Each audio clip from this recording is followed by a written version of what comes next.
Nag-time out muna si Asia's songbird Regine Velasquez sa kanyang taunang Valentine's concert para tutukan ang kanyang dalawang bagong TV shows. Yan ang chika ni Lars Santiago.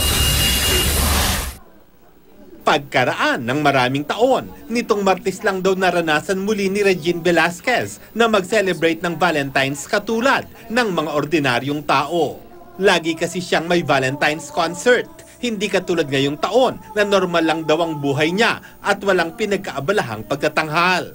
Blessing na rin yun kasi I got to see my husband perform 2 nights ago, and then for the first time in a long time nakapag-date kami. So okay na rin yun. Pwede namang hindi masyadong addict na laging magtrabaho. Sobrang na-enjoy rin ng Asia Songbird ang Valentine's bonding time nilang mag-anak, kung saan naglaro pa sila ng pie-face game na mismong anak nilang si Nate daw ang humiling. Kasi nakikita niya yun sa YouTube. So sabi niya, "Mommy, I want that. I want the face pie." So pina-order ko, tinry namin.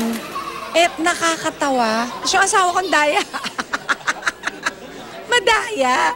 Hindi nilalagay yung face. Nakakatawa. Yun, ang saya lang. Ngayon ay puro telebisyon ang haharapin ni Regine. Magsisimula na sa Sabado ng gabi pagkatapos ng magpakailanman ang bago niyang musical comedy show na Full House Tonight. Ginagalingan namin para naman pagka inihain namin sa mga manunood, sa ating mga kapuso, maligayahan sila, matuwa sila. Bukod sa Full House Tonight, bahagi rin si Regine ng higanting telefantasyang Mulawin versus Ravenna. Sa Oktubre siya gagawa ng malaking concert para ipagdiwang naman ang kanyang 30th anniversary bilang performer. Lars Santiago, updated sa Showbiz Happening.